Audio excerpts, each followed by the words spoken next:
Sur 257 479 candidats inscrits, 74 375 admis, soit un taux de réussite de 30,32%. Ce sont là les résultats du DF Session 2023. Ils ont été proclamés ce samedi matin. On fera le point avec Fademba Keïta. Les femmes rurales du Mali reçoivent des équipements agricoles et tricycles de la part du gouvernement. Coût de l'opération, des dizaines de millions de francs CFA. La cérémonie de remise à la Cité des enfants, ça sera un compte-rendu de Awama Kamara. Le projet électrification rurale par des systèmes solaires photovoltaïques au Mali a pris son envol depuis ce jeudi. Il touchera 50 localités dans les régions de Kaï, Koulikoro, Sikasso et Ségou. C'est la BEAD et le Fonds vert climat qui en sont les financiers.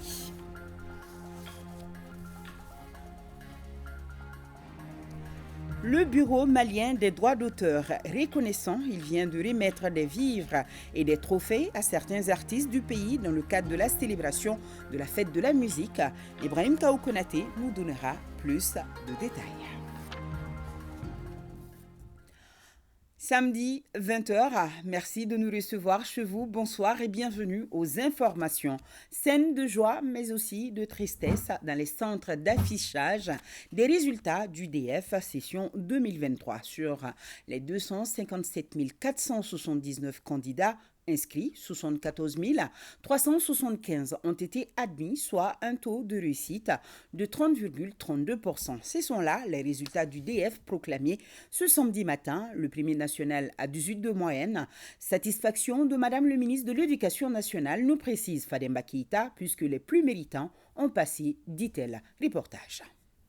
Cette année, avec 30,32% des réussites au DEF, diplôme d'études fondamentales, le résultat est en légère baisse. Ce même constat est perceptible presque dans toutes les académies et centres d'animation pédagogique du pays. La satisfaction, c'est que les mesures instruites par Madame la ministre de l'Éducation ont eu des effets positifs. Depuis 2 ans, vous avez pu le remarquer, nous sommes parvenus à sécuriser davantage les sujets. Les enfants, ils n'ont pas les sujets avant le jour J, souvent même avant leur H. Et maintenant, notre problème, c'est la lutte contre la fraude. Et là aussi, nous sommes parvenus à déjouer plusieurs tentatives de fraude qui avaient lieu pendant ces examens du DF. C'est ce qui nous a permis d'être à ces résultats parce que, il faut le reconnaître, ils reflètent le niveau réel des enfants. Les directrices des académies d'enseignement rive gauche et droite du sud de Bamako, qui ont recueilli respectivement 30,66% et 30,99%, avouent que ces résultats sont les fruits des efforts personnels des admis. Il ne s'agit pas d'avoir un taux de 100%, avoir un taux de 70%, de 80%. Nous, l'idéal, c'est que le nombre d'élèves qui va passer, il faudra que ces élèves-là puissent être compétitifs sur le marché, que ce soit le marché international, que ce soit le marché national, que ces élèves-là puissent être compétitifs partout où ils se retrouvent. Donc pour cette année, l'Académie d'enseignement Bamako Rive Droite a 35 608 candidats inscrits. 34 767 présents avec 10 767 admis. Dans les établissements et devant les résultats affichés, il y avait peu d'enthousiasme. Même à l'Institut du Sacré-Cœur du Centre d'animation pédagogique de Bakodji-Koronin de Bamako, où étudie Fadimatou Bouaré, première nationale avec 18 de moyenne, le sourire n'est pas aux lèvres de beaucoup de candidats. J'ai été première nationale avec 18,00. Je suis très contente d'avoir été première, car c'est le fruit de mes efforts personnels. J'encourage mes camarades à persévérer dans les études, car le travail personnel paie. À ce rythme et au fil des ans, on tournera la page à l'éducation de masse.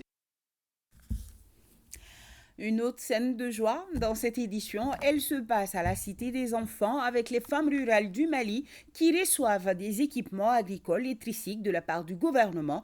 Coût de l'opération, des dizaines de millions de francs CFA.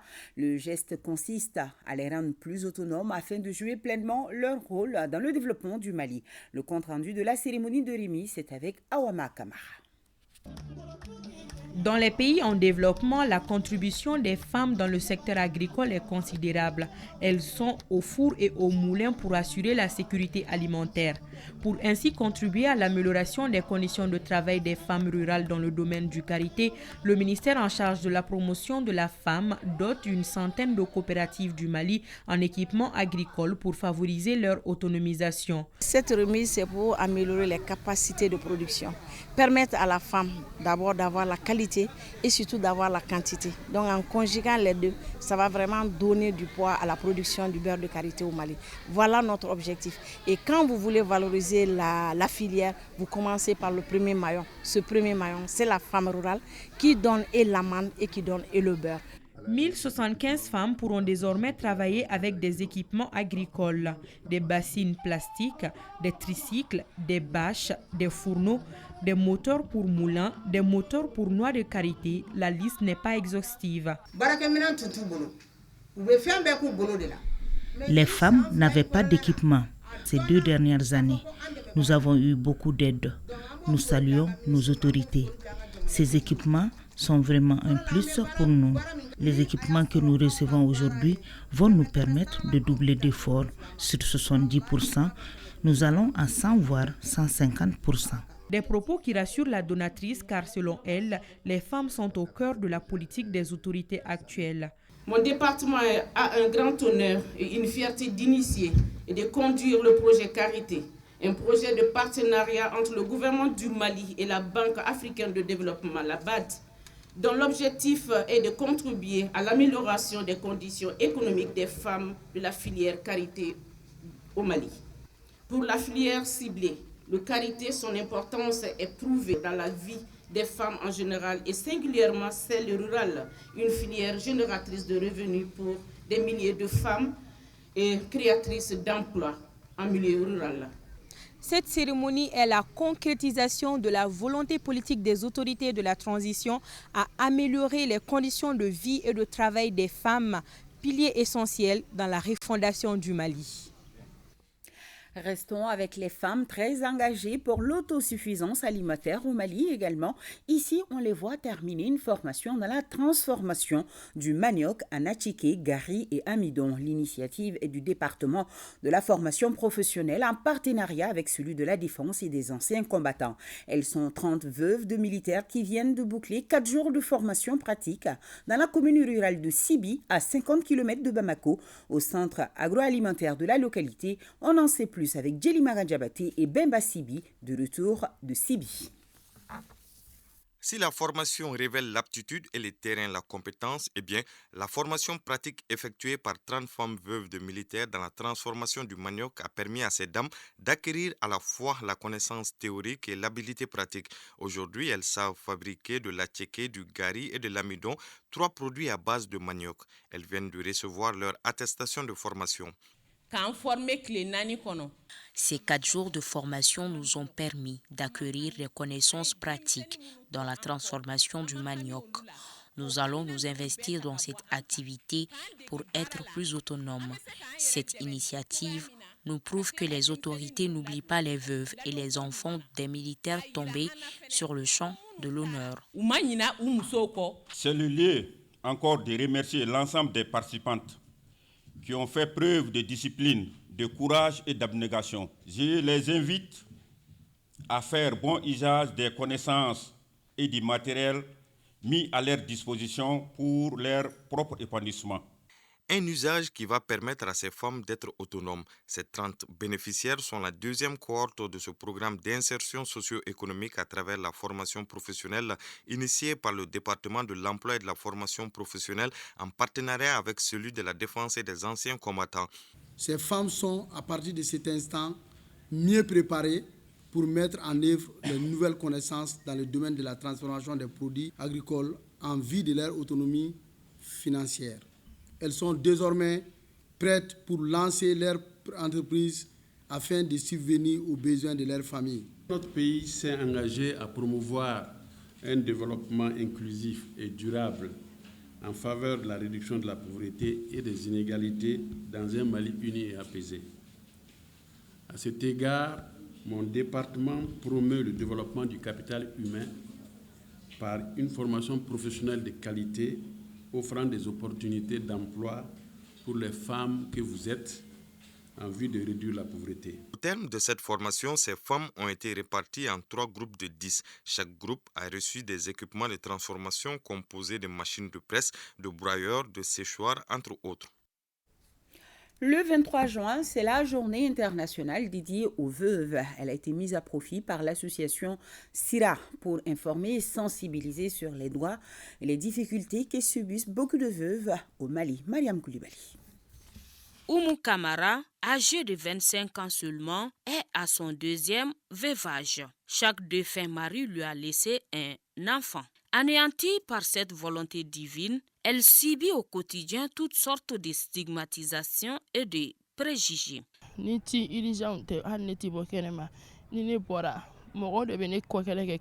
C'est pour aider à apaiser les souffrances qu'endurent de nombreuses veuves que la journée internationale des veuves est initiée. Une occasion pour attirer l'attention sur cette couche vulnérable. On parle de violence basée sur les genres. On le dit en vrac.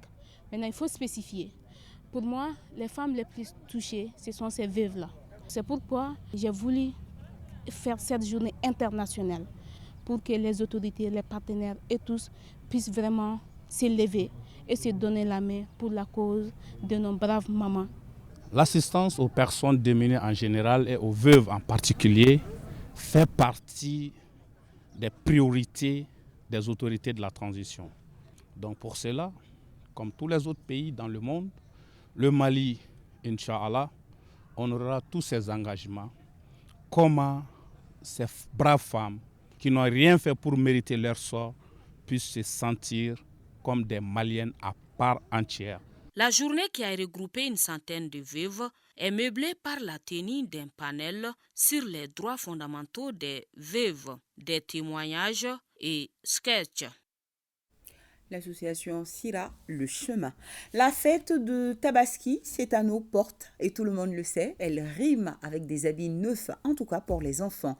Le ministre délégué chargé de l'action humanitaire avec l'appui de l'opérateur économique Ibrahim Yara n'ont pas oublié cet aspect de taille. Ils viennent d'offrir 400 pièces de basin aux orphelins de soldats tombés sur le champ de l'honneur. C'était à l'Onampuma, nous dit Maïmouna Guindo. 400 pièces de basin pour l'Office national des pupilles en République du Mali. C'est un geste de générosité de Ibrahim Yara, opérateur économique. Le geste de solidarité est exprimé grâce à la bonne coordination du département de tutelle. Nous avons des hommes et des femmes qui ont donné leur vie pour que le Mali puisse continuer à exister. Leurs enfants méritent toute l'attention de la République. Le gouvernement de la transition, sous le leadership du président de la transition, son excellence le colonel Assimi Goïta, a mis ces orphelins au cœur de son assistance sociale. C'est vrai, nous avons une politique nationale dans ce sens, mais nous avons besoin de l'accompagnement des philanthropes, des bonnes personnes, des bonnes volontés qui savent qu'ils doivent contribuer à la refondation du Mali. Certes, cette action de solidarité ne pourra remplacer la chaleur et l'amour des parents, mais elle est d'un grand soutien moral et psychologique pour les pupilles. C'est vrai que les temps sont durs, mais chacun de son côté doit penser à ses pupilles. Ceux qui ont leurs parents en vie ont tous eu des vêtements pour la fête. Ces orphelins n'ont rien demandé, ce sont les aléas de la vie. Timide, un peu souriante, Fatima Tadolo vient de recevoir son basin de fête de Tabaski. Elle remercie le donateur au nom des pupilles. Je remercie tonton Ibrahim Yara pour son don. Je suis très contente. Merci. La nation se souviendra pour toujours de ceux et celles qui l'ont servi et accepté l'ultime sacrifice. À l'absence des parents, la République est là. L'Office national des pupilles illustre cette volonté de l'État malien. Le projet électrification rurale par des systèmes solaires photovoltaïques au Mali a pris son envol depuis ce jeudi. Il touchera 50 localités dans les régions de Kay, Koulikoro, Sikasso et Ségou. C'est la BOAD et le Fonds vert climat qui en sont les financiers pour un coût de 27 milliards de francs CFA. L'initiative est de l'Agence des énergies renouvelables du Mali, le compte-rendu de Sokona Kamisoko. Plus de 28 000 nouveaux ménages seront prochainement électrifiés à base des systèmes solaires photovoltaïques. C'est l'ambition affichée par les responsables de l'Agence des énergies renouvelables. Ils viennent de lancer le projet dénommé électrification rurale de 50 localités des régions de Kay, Koulikoro, Sikasso et Ségou par des systèmes solaires photovoltaïques. Le présent projet a un potentiel important de changement de paradigme dans le secteur de l'électrification rurale par énergie solaire au Mali. Traditionnellement, la demande croissante d'accès à l'énergie a été satisfaite grâce aux combustibles fossiles. Toutefois, ce projet offre un changement total dans la production d'énergie, c'est-à-dire le remplacement des ajouts de combustibles fossiles par des solutions d'énergie renouvelable. Le projet permettra de contribuer positivement au cadre réglementaire à travers le renforcement des capacités, la démonstration des technologies et le déploiement des énergies renouvelables. D'une durée de 5 ans, le projet est financé par la Banque ouest africaine de développement BOAD et le Fonds vert climat. D'un coût total de 25 milliards 34 millions de francs CFA, le projet est financé par la BOAD à hauteur de 8 milliards de francs CFA et le Fonds vert climat pour un montant total de 17 milliards 34 millions, dont 1 milliard 80 millions de dons. Les activités de ce projet doivent contribuer à renforcer les acquis du gouvernement du Mali en matière d'électrification rurale.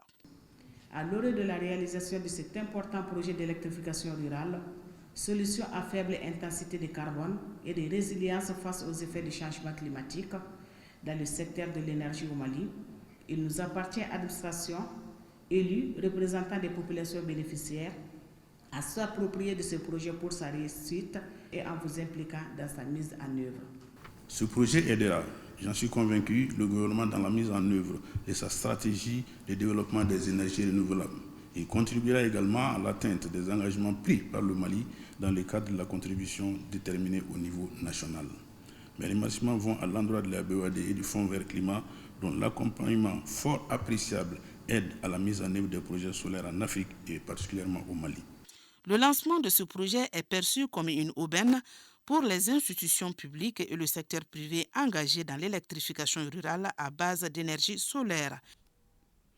Le chef d'état-major de l'armée de l'air, le général Aliou Boy Diarra, dans les bases 100 et 101 de Bamako et Sénou, et dans la région aérienne numéro 3, à savoir les localités de Gao, Tessalit et Menaka. Il s'agit de s'imprégner des conditions de vie et de travail des aviateurs et transmettre le message d'encouragement des autorités du pays. Le commentaire de Abdoulaye Sako avec le concours de la DIRPA. En plus de la galvanisation de ces hommes qui sont engagés, le général Aliou Boy Diarra, qui a en charge la sécurisation de l'espace aérien d'un territoire de plus d'1 240 km², est venu partager avec eux les nouvelles dispositions dans l'opérationnalisation de nouvelles bases aériennes. Dans la perspective d'amener le soutien et l'appui au plus près des hommes en temps et en heure, il a été décidé d'étoffer et de densifier le maillage territorial des forces armées maliennes. Et l'armée de l'air entend également jouer entièrement sa partition dans ce processus. Nos autorités ont créé de nouvelles structures aériennes, de nouvelles régions aériennes, de nouvelles bases et nouveaux détachements air pour nous donner les capacités de fournir l'appui aérien sur l'ensemble du territoire national en toute autonomie au profit de toutes nos forces et de toutes nos populations. Le processus d'opérationnalisation de ces nouvelles structures est bien lancé et c'est pour cela que la visite à Tessalit, où doit être opérationnalisée la base aérienne 301 de l'armée de l'air, et la visite ici à Menaka, où doit être implanté un détachement air dans les meilleurs délais. Des bases de Bamako à Sénou en passant par Gao, Tessalit et Ménaka, les hommes se disent rassurés par cette visite. Cette visite nous a permis de comprendre dans les détails notre mission, puisque la région aérienne numéro 3 vient d'être créée et ça couvre la zone de Ménaka, Tessalit, Kidal. Aujourd'hui, nous avons l'honneur de recevoir ici le chef d'état-major de l'armée de l'air. Donc cela nous rassure et nous sommes assez conscients de l'importance que le haut commandement attache à la coordination FAMA de Ménaka. Partout où il est passé, le chef d'état-major de l'armée de l'air n'a pas manqué de rappeler aux hommes les rôles qui sont les leurs afin de renforcer la confiance entre les FAMA et les populations. Le président directeur général de WAD Motors, Bokar Demba Yatassaye, remet un centre de développement de la petite enfance aux forces armées et de sécurité de la 6e région militaire. Une opération qui entre dans le cadre des actions citoyennes de M. Bokar Demba Yatassaye, Boubacar Sankari Suleiman Tepsouké avec le concours de la DIRPA depuis Mopti. Composé de 3 salles de classe équipées de tables bancs, une direction, un espace de jeu, 2 blocs de latrines et une clôture complète pour un coût de réalisation de plus de 30 millions de francs CFA, cette donation du président directeur général de WAD Motors va contribuer de façon significative à l'amélioration de la qualité et de l'accès à l'éducation de base aux enfants des militaires. Ce don permettant à nos enfants d'étudier dans les meilleures conditions, le PDG de WAD Motors reste à la disposition entière de notre pays. Celui qui a construit un centre pour la petite enfance a mieux mérité, car il fera de ses enfants des hommes et des femmes éclairés, c'est-à-dire meilleurs. Cet édifice baptisé au nom du père du donateur, Feu Daouda Yatassaye, est le fruit d'un partenariat fécond qui donne le sourire aux enfants. Cette infrastructure permettra en premier lieu aux enfants dont les papas sont en engagement opérationnel à flux tendu sur le théâtre des opérations de se sentir dans un cadre d'éducation propre et approprié. Ensuite, aux mamans d'avoir la garantie des meilleurs suivis de leurs enfants. Qui aide et appuie, accompagne les enfants, surtout les tout petits, accompagne, appuie les femmes, la famille, la nation.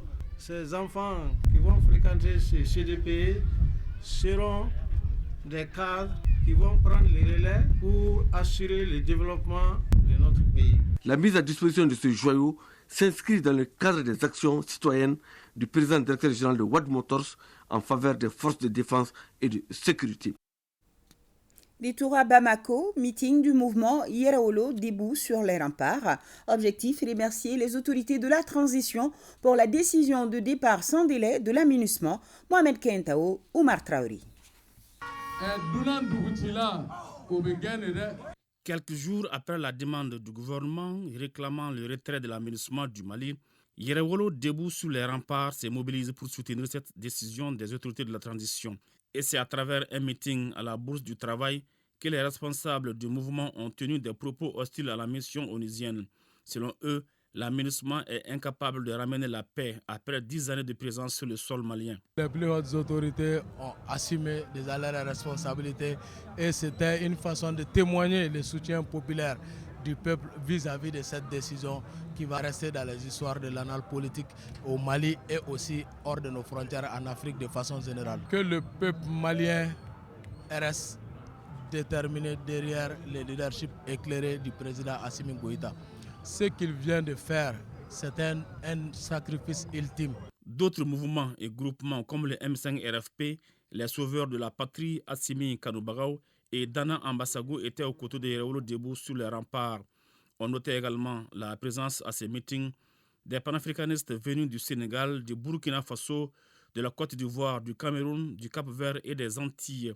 À la tête de cette délégation, l'activiste franco-béninois Kémy Séba, pour qui le Mali est la capitale de la résistance africaine en ce XXIe siècle. Minusma Dougouma. Je veux que vous vous rappeliez que nous sommes plus proches de la ligne d'arrivée que du point de départ. Il faut tenir. La seule chose qui pourra faire, qui ne pourront pas nous battre, c'est notre unité. La seule chose qui pourra faire, qui ne pourront pas nous diviser, c'est notre capacité à nous écouter. Nous devons taire nos égos. Nous devons prôner la solidarité. Nous devons prôner la fraternité. Le centre de gravité du monde aujourd'hui se trouve au Mali.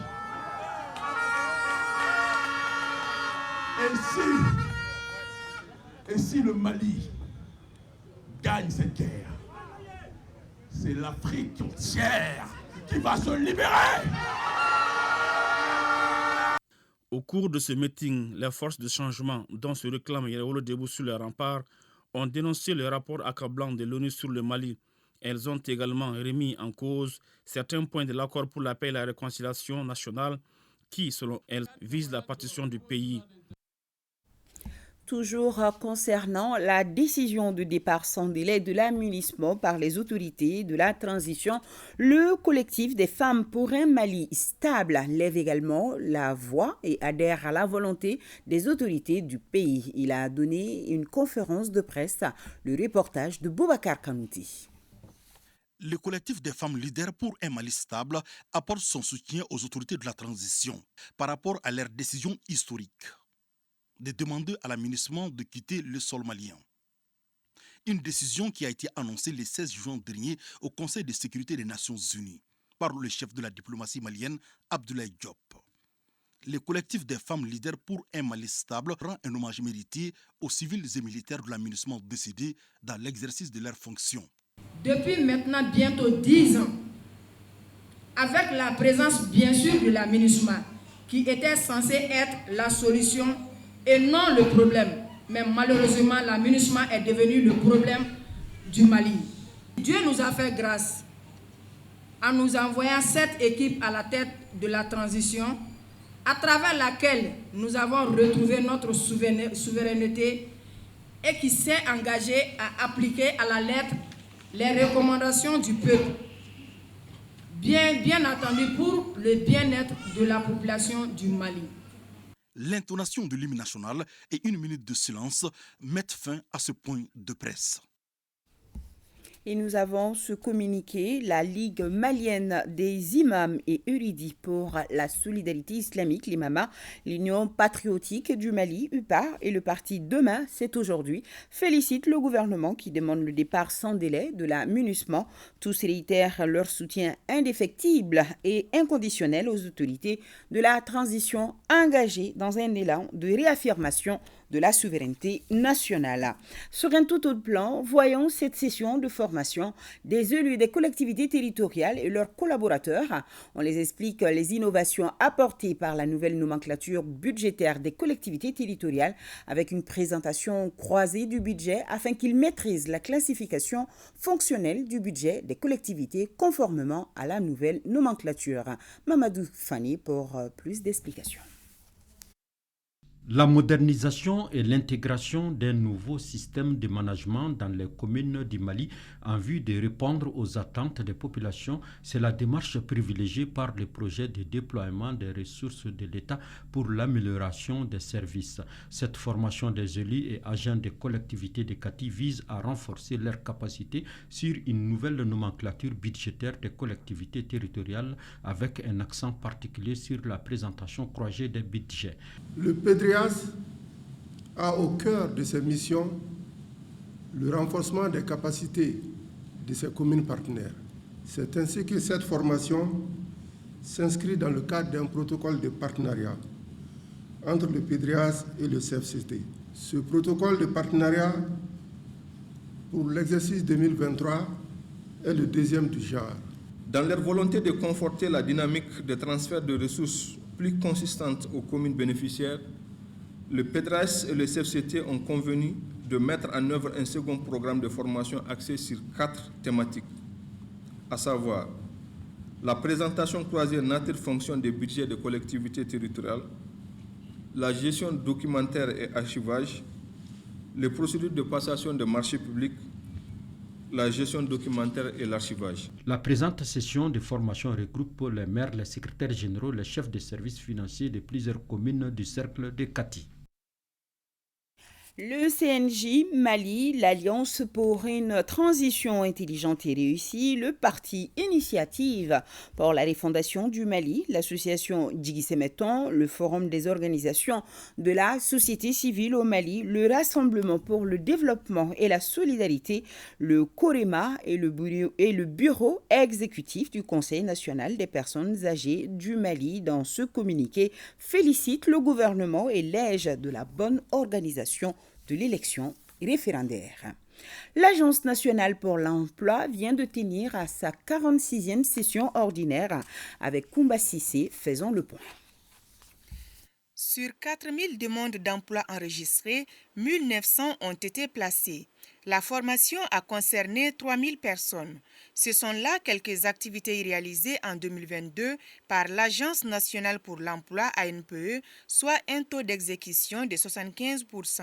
Cette 46e session ordinaire de la structure est l'occasion pour les administrateurs de se pencher sur les défis à relever. Au niveau de l'agence, nous avons une échelle qui est aussi la nôtre, mais qui n'est pas suffisante en termes de couverture globale du marché du travail. Donc globalement, nous sortons satisfaits en dépit des soubresauts liés à la crise. Les difficultés, elles sont surtout d'ordre sécuritaire, mais aussi d'ordre financier par rapport à la prise en charge de l'ensemble des besoins de nos groupes cibles dans l'auto-emploi et l'emploi salarié. Au niveau des indicateurs aussi, il faut noter 2500 auto-emplois générés dans le cadre de l'appui à l'économie sociale et solidaire. Parlant d'intermédiation au sein de l'ANPE, une convention a été signée en 2022 entre la structure et plusieurs parties.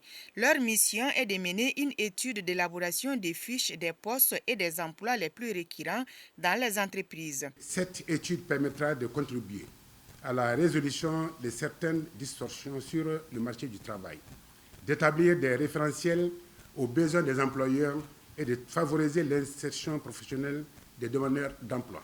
Tout en félicitant la direction générale pour les sacrifices consentis dans un environnement économique difficile, l'exhorte à poursuivre cette dynamique pour la recherche d'idées et d'actions novatrices en faveur de la promotion de l'emploi dans un partenariat public-privé. Comme perspective, l'ANPE compte améliorer ses activités pour promouvoir l'employabilité des jeunes, des femmes et des personnes handicapées au Mali. La fin du salon des médias, marqué par des témoignages de reconnaissance et honneurs rendus. Un rendez-vous pour les organes de presse encore plus proches des partenaires et du public, nous confirme Alpha Maïga. Avec le soleil qui se couche sur les berges du fleuve Niger au Palais de la Culture, dans la salle Bougou, le salon des médias range ses outils sous les notes de l'orchestre du Badema national. On fête la fin d'une période où toute la presse nationale et internationale a communié ensemble avec un réseau de partenaires. Ce soir, c'est le temps des honneurs et des témoignages de reconnaissance. Une centaine d'attestations sont ainsi distribuées, aussi des trophées pour immortaliser. Nous avons l'obligation morale d'immortaliser nos confrères qui nous ont quittés, puisque ce sont des hommes et des femmes qui se sont donnés corps et âme dans ce métier-là. Quand on prend Issa Fakaba, toute sa vie, il ne parle que de radio. Et Awa Semega, toute sa vie, elle ne parle que de Web TV. Et Tidjani, la même chose au niveau de la presse écrite. Donc l'une des missions du Salon des médias, c'était d'immortaliser ces hommes et les femmes. Servir son pays est une chose, mais servir son pays en tant que journaliste dans une zone de conflit est encore plus difficile, c'est à quoi on peut penser. Je voudrais dédier ce trophée ce soir à un jeune militaire, juste pour vous dire qu'un journaliste est souvent appelé à être militaire, être citoyen, oublier les micros et la caméra et accepter de mourir pour son pays. Le salon des médias qui avait pour thème le défi du digital a pu être le rendez-vous du réseau pour les organes de presse, l'endroit plus proche des partenaires et du public.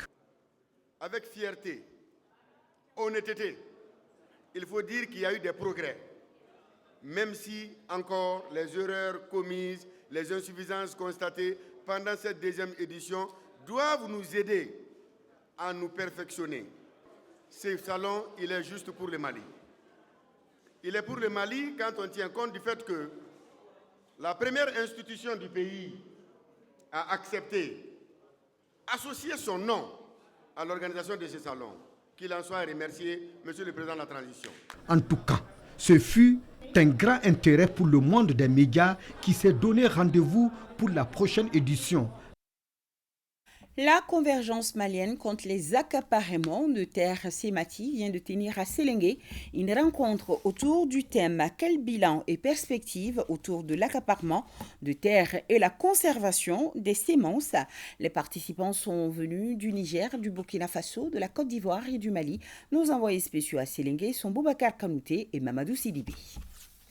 Après 10 ans de lutte farouche contre les accaparements de terres, le moment est venu pour la convergence malienne contre les accaparements de terres, CEMAT, de tirer le bilan des différentes activités menées et approfondir les réflexions des élus locaux, propriétaires terriens et autres acteurs sur la problématique. La CEMAT a été l'organe fédérateur qui a convergé les différents mouvements, les mouvements victimes d'accaparement des terres, des malversations foncières, les mouvements, les syndicats paysans, les organisations professionnelles paysannes, les organisations de plaidoyer. Quand tu parles de l'analyse des fonciers, tu trouves que le foncier répond dans l'histoire de la zone. Et surtout l'Afrique de l'Ouest a son histoire du foncier.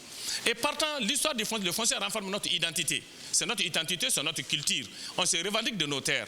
Et quand tous les terres du Mandé sont vendues, à un moment donné, le Mandé ne pourrait pas manifester sa culture parce qu'il ne veut pas les manifester les terres des gens, les terres privées. Ce combat demande la mutualisation des efforts. C'est pourquoi gouvernants et citoyens lambda se mettent ensemble pour faire bloc contre certaines pratiques illicites qui bradent la terre considérée comme un patrimoine. Qu'est-ce que le paysan cherche? À part la terre, à part les semences, à part l'eau. C'est ça qui fait la force du paysan. Et si aujourd'hui, ces ressources-là sont confisquées, ces ressources-là font qu'aujourd'hui, le paysan, il devient lui-même un ouvrier dans sa propre terre. Vous voyez, ça pose énormément de problèmes. La terre n'est pas à vendre. La terre n'est pas à céder. 10 ans dans la vie, c'est quelque chose de grand. On va dire que l'association commence à mûrir. Ce que j'ai vu aujourd'hui vraiment m'a beaucoup émerveillé. Ça mérite d'être réfléchi. Une décennie pour la défense des couches vulnérables, la CEMAT a connu des moments difficiles. La visite des stands où sont exposés des produits locaux a marqué la cérémonie. À Ségou, précisément à Konodimini, remise d'engrais aux agriculteurs de 6 communes de la région de Ségou, une manière pour le donateur de contribuer à la sécurité alimentaire et à la lutte contre la pauvreté au nord de chez nous. May Agro, en Bamanankan Gassene, est une entreprise sociale à but non lucratif qui œuvre pour l'amélioration de la sécurité alimentaire en appuyant les agriculteurs avec des engrais et des semences. Les engrais sont livrés après l'exécution d'un mode de paiement à l'avance. Il s'agit, à travers cette cérémonie, de bonifier les agriculteurs qui ont bien respecté le mode d'acquisition avec 25 kg d'engrais supplémentaires. On aide un peu à donner des intrants de qualité, à accompagner les agriculteurs à développer leur culture. Et c'est sur cette base-là qu'on a voulu donner la possibilité d'avoir de plus grandes superficies pour les développer ensemble. Dans la région de Ségou, 4845 agriculteurs de 6 communes bénéficient de l'accompagnement de Ngassene. Nous avions à prime abord refusé Ngassene par méconnaissance. Quand ça nous a été bien expliqué, nous y avons adhéré et cela pour toujours. L'évaluation que je fais de cette intervention, c'est une évaluation positive. Parce qu'aujourd'hui, l'intervention de Ngassene a commencé au Mali depuis 2012. Nous sommes aujourd'hui en 2023. Et aujourd'hui, Ngassene travaille avec plus de 117 500 exploitations agricoles qui sont appuyées chaque année pour faciliter leur accès aux semences et aux engrais de bonne qualité. En marge de ce soutien en engrais, Ngassene appuie également les agriculteurs avec une formation en technique de microdoses pour améliorer les rendements et renforcer la sécurité alimentaire. Une autre donation, une société chinoise spécialisée dans les mines offre une ambulance de plus de 15 millions de francs CFA au CESCOM de Balakomana, commune rurale de Narena, dans le cercle de Kankaba. Une donation accompagnée d'une enveloppe de 50 millions de francs CFA pour les projets communautaires et une autre enveloppe de 6 millions de francs CFA qui seront versés chaque mois pour servir de fonds social au bénéfice des femmes et des jeunes. Plus de détails avec Boubacar Sissoko et Salif Maïga, nos envoyés spéciaux. Cette remise d'ambulance au centre de santé communautaire de Balankomana dans la commune rurale de Narena est le résultat tangible des nombreuses missions du gouverneur de région, le colonel Lamine Kapuri Sanogo, dans le cercle de Kangaba. Mission au cours desquelles le chef de l'exécutif régional n'a cessé d'inviter les sociétés minières au respect scrupuleux des cahiers de charges envers les communautés d'accueil. Je tiens à remercier les donateurs, la société. Demander à cette société aussi de continuer. C'est une étape, mais il y a beaucoup d'autres obligations que cette société doit vraiment exécuter en faveur des communautés et à travers l'État. En ce qui concerne les obligations du côté de l'État, nous allons vraiment veiller à les honorer. L'ambulance a coûté plus de 15 millions à la société Yiyuan Mining. Ce n'est pas tout. Elle a également fait un appui de 50 millions de francs CFA pour le financement des programmes de développement communautaire pour le village de Balankomana. La société a honoré ses engagements en faveur de la communauté. Les sociétés minières ont des conventions avec l'État dans le cadre du développement communautaire. Cette donation est une première étape. Elle concerne le village. La deuxième étape, c'est celle de la mairie. L'État n'accorde jamais un permis d'exploitation tant que les besoins communautaires ne soient pris en charge. Cette société a déjà réalisé un fourrage qui est opérationnel. La société a en outre mis en place un fonds social de 6 millions de francs CFA qui seront versés chaque mois aux associations des jeunes et des femmes, à la chefferie coutumière, à l'éducation et à l'entretien de l'ambulance en raison d'1 million de francs CFA par secteur. La réalisation d'un forage est également au programme. On les invite à nous faire confiance. C'est vrai, on dit société minière, mais quelque part, c'est des Maliens aussi qui sont impliqués. On ne peut pas ne pas chercher l'intérêt de nos populations, tout en préservant ceux de nos partenaires. Donc on a cette confiance et on demande seulement à la population de nous faire confiance et de nous voir à l'acte, de nous juger à l'acte. D'autres projets de développement communautaire sont déjà réalisés par la société Yiyuan Mining, parmi lesquels l'aménagement du tronçon Balankomana à la route nationale 5. De l'humanitaire toujours dans ce journal, 70 millions de francs CFA, c'est le coût global de réalisation et d'équipement d'un centre de santé à Djili Fongasso dans la région de San. L'infrastructure appelée désormais centre de santé communautaire de Tomana dans la commune rurale de Djili est l'œuvre d'un fils de la localité installé à Koutiala. Il se nomme Adama Damele, opérateur économique de son état. De sont les explications de Drissa Kone. Ils étaient tous présents, les fils de la commune rurale de Djeli, pour être témoins de la coupure du ruban du centre de santé flambant neuf de Djeli Fongosso, une avancée majeure en matière de santé communautaire. La commune rurale de Djeli ne dispose que de 16 CESCOM pour 36 villages, au service de plus de 20 000 personnes. Cette nouvelle infrastructure de santé CESCOM vient à point nommé dans le souci d'être au plus près de la population et faciliter l'accès aux soins. Bâtie sur un demi-hectare, l'infrastructure a coûté un peu plus de 70 millions de francs CFA. Elle a été entièrement financée par Adama Damele, natif de Djili Fongosso. Le centre comprend une salle d'observation, une salle de consultation, un secrétariat, un bureau pour le médecin, une salle de soins, une pharmacie bien équipée, la salle de garde pour la sage-femme, une salle d'accouchement et ce n'est pas tout. Nous avons également des salles d'observation pour hommes et pour femmes qui contiennent des lits vraiment exceptionnels de dernière génération. Donc nous avons aussi une salle pour le gardien, un magasin. Le bâtiment est alimenté par un panneau solaire et nous avons également un fourrage. J'ai accepté donc de financer le Centre pour l'amour de la patrie. Nous devons emboîter le pas au président de la transition, Assimi Goïta, qui ne ménage aucun effort pour le bien-être du peuple malien, qu'Allah le protège et bénisse le Mali. Dans le but de rendre vite opérationnel le centre, 5 agents de santé ont été engagés. En reconnaissance, les populations ont remis un bélier et plusieurs autres présents aux donateurs. Le bureau malien des droits d'auteur reconnaissant, il vient de remettre des vivres et des trophées à certains artistes de pays dans le cadre de la célébration de la fête de la musique. Ibrahim Kaou Konaté était sur place. Reconnaître le service rendu à la nation, tel est l'objectif de cette cérémonie de donation. Ils sont une vingtaine d'artistes à avoir bénéficié chacun un kit.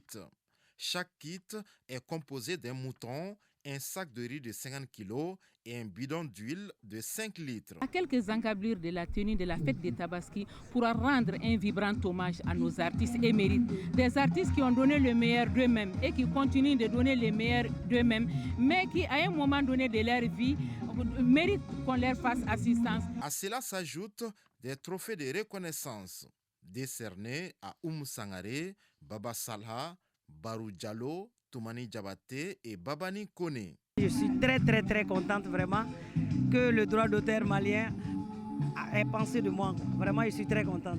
Ce geste de solidarité et de reconnaissance a été hautement apprécié. La cérémonie qui nous réunit ce soir a une double signification. En ce sens qu'elle s'inscrit en droite ligne de la célébration de la Journée mondiale de la musique, mais également elle marque les clins d'œil nécessaires à des hommes et des femmes qui ont consacré leur énergie au rayonnement de la culture malienne.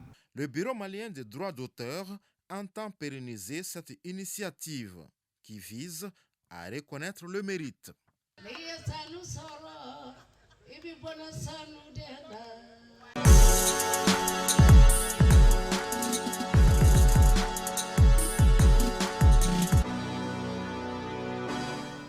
Voilà, on reçoit Koji Sibi sur ces bonnes notes. Koji, bonsoir. Bonsoir Niali, bonsoir à tous. Koji, ça fait un moment. Comment vous allez? Bien, très bien, très bien. Alors, on va commencer par les mondiaux de spécial olympique qui se déroulent à Berlin, en Allemagne. Et le Mali y participe et fait de très bons résultats, Koji. Et c'est pourquoi on a le sourire aux lèvres. Très bons résultats, vous l'avez dit. L'équipe nationale dames de basketball des Special Olympics a remporté le tournoi de basket en battant en finale le Canada 38-23. À l'issue de ce sacre, je vous propose d'écouter respectivement Madame Oumoussal Sek, ambassadrice du Mali en Allemagne, et Aïssata Boubacar Maïga, l'une des responsables de l'équipe.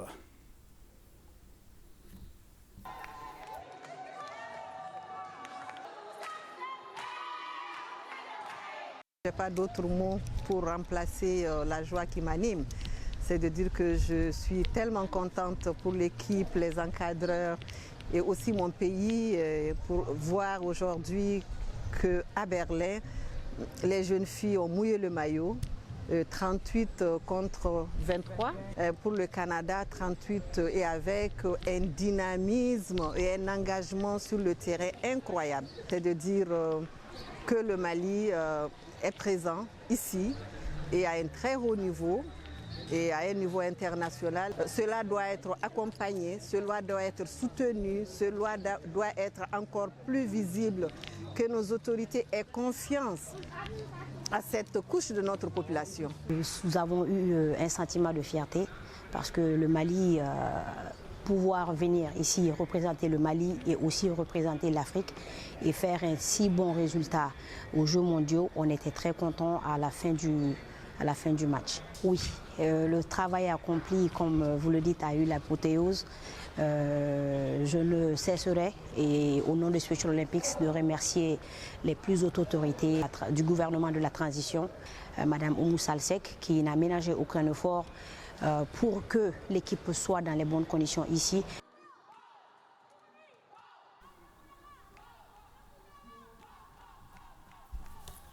Voilà, on rappelle, celle qui dirige tout ça, celle qui a l'initiative des Special Olympics, c'est la capitaine légendaire de l'équipe nationale dames de basketball, Amchetou Maïga. Et à chaque fois qu'on passe à elle, on passe à ce sacre de 2007 à Dakar. On n'oublie pas et on est content pour nos filles. Bravo encore une fois. La phase finale de la CAN U23 a donné son coup d'envoi aujourd'hui même au Maroc. La compétition se joue jusqu'au 4 juillet prochain, Koji Sibi. Oui, le match d'ouverture est en cours. Voilà, il oppose le pays hôte, le Maroc, et la Guinée-Conakry, les Aigles U23. Eh bien, entre en lice ce dimanche. Ce sera donc face au Gabon à 20h temps universel. Les équipes sont réparties en 2 groupes. Le groupe A comprend le Maroc, le Ghana, le Congo et la Guinée, alors que dans le groupe B, on retrouve les équipes comme l'Égypte, le Mali, le Gabon et le Niger. Les 3 meilleures équipes de la compétition obtiendront une place pour le tournoi de football des Jeux Olympiques Paris 2024. Eh bien, l'équipe classée 4e jouera les barrages contre une équipe asiatique pour avoir la chance justement de participer au tournoi de football des Jeux Olympiques. On doit s'inquiéter? On va aller à Paris en 2024? C'est bien possible. Aux Jeux Olympiques. C'est à notre portée. Mais alors, on va dire bonne chance. Terminons par les nouvelles des championnats de foot et de basketball, Kodisibi. Et on commence par le football. L'AS Real de Bamako, au compte de la 27e journée, le Real qui est donc leader avec 50 points, jouera contre, sera à la lutte d'abord à distance avec le Diolio Athletic Club qui est 2e avec 47 points. Eh bien, les Scorpions du Real joueront lundi contre El Seba, alors que les Rouges du Djoliba seront face à l'AS Police dès demain. Eh bien, les équipes qui luttent pour le maintien joueront également aussi. L'USCK, l'équipe de Kita, 14e, affrontera demain Black Star, alors que El Seba, je le disais tout à l'heure, 15e, jouera contre le Real de Bamako. Alors, en basketball maintenant, Nyanya Aliou, on va donc parler justement de cette double confrontation et double victoire du Stade malien de Bamako contre le rival, le Djoliba. En dames, le Stade malien a gagné très largement, 94-58, alors que chez les hommes, eh bien, les Blancs se sont imposés face aux Rouges du Djoliba, 87-66. Il y avait 2 matchs également très importants de l'autre côté, avec la victoire de Atar Club de Kidal 64-60 aux dépens de l'AS Mané, pendant que en dames, Calaman Sport s'est imposé face à la commune 6 63 à 49. Voilà donc les résultats obtenus aujourd'hui pour le compte de la reprise du championnat national de basketball à Lyon. Un très beau match, je regardais les images. Et on a quoi demain au programme le soir? Ça continue surtout le championnat de Ligue 1 en football et puis le championnat de basketball. Et n'oublions pas l'entrée en lice dans cette CAN des U23 de l'équipe nationale du Mali à 20h temps universel contre le Gabon. Merci Kodisibi. On se retrouve, vous et moi, demain, même heure, sur le même plateau, n'est-ce pas? Tout à fait. Et félicitations encore, Kodisibi. Et bravo à tout le monde. Alors, dites-nous, Kodisibi, vous lisez un peu ou pas? Oui. Alors, voilà, il y a 2 parutions qui sont désormais disponibles. J'espère que vous allez en chercher. Le premier s'intitule « Mon père m'a légué ». C'est un recueil de poèmes de Bitou Danyoko et son défunt père. Et l'auteur fait ressortir ses inquiétudes face aux crises multidimensionnelles qui sévissent au Mali et en Afrique. Aussi, elle rend hommage à sa mère, Bintou Danyoko. La seconde parution est l'œuvre de Suleiman Ibrahim Traoré. Elle s'intitule Tapo et les mélodies mandingues, fruit de la collaboration entre l'artiste chanteur Youssouf Tapo et l'écrivain. Ce livre fait la promotion de la culture mandingue à lire absolument et sans modération pour mieux connaître la riche culture mandingue, nous signale Bokari Koulibaly. L'ancien ministre Amadou Abdoulaye Diallo n'est plus. Avant son décès, il occupait le poste de directeur du Fonds de la solidarité africaine. Il a été inhumé au cimetière de Kalabankoura. Saloum Kounaté, reportage. Un grand baobab est tombé. Il a pour nom Amadou Abdoulaye Diallo. Après une longue maladie, la mort a eu raison de lui. Marié et père de 5 enfants, Amadou Abdoulaye Diallo a été accompagné à sa dernière demeure par ses amis, parents et collaborateurs après la prière du vendredi. Avant même qu'il ne soit ministre, on est resté des amis très collés. Sur son lit de maladie, il continuait à m'appeler. Commenter sur Diallo, c'est très difficile de le faire. En tant que personnalité, M. Diallo est naturellement une personne engagée. En tout cas, qu'Allah, dans sa mansuétude infinie, l'accueille dans son paradis éternel. Ainsi soit-il. Économiste, Amadou Abdoulaye Diallo a assumé de 1998 à 2008 diverses fonctions, dont celle d'analyste de projet et de directeur des opérations. En 2002, il est nommé conseiller économique du président de la République du Mali. En 2005, il occupe les postes de directeur des opérations et celui de ministre de l'économie, de l'industrie et du commerce en avril 2008. Pour ses collègues de service, Amadou Abdoulaye Diallo était tout simplement incontournable dans son domaine. Lorsqu'il nous a rejoints en 2015, le niveau de nos interventions était de 20 milliards. En 2022, il l'a porté à 700 milliards. Vous voyez un tout petit peu. Je prie tout simplement pour que Dieu ait pitié de son âme. Mon père s'est battu pour nous jusqu'à la fin et que ça a été un père formidable pour nous. Et je rends grâce à Allah de nous avoir accordé un homme comme lui comme père. Abdoulaye Diallo repose désormais au cimetière de Kalabankoura. Que son âme repose en paix. Amen. Bonsoir à tous.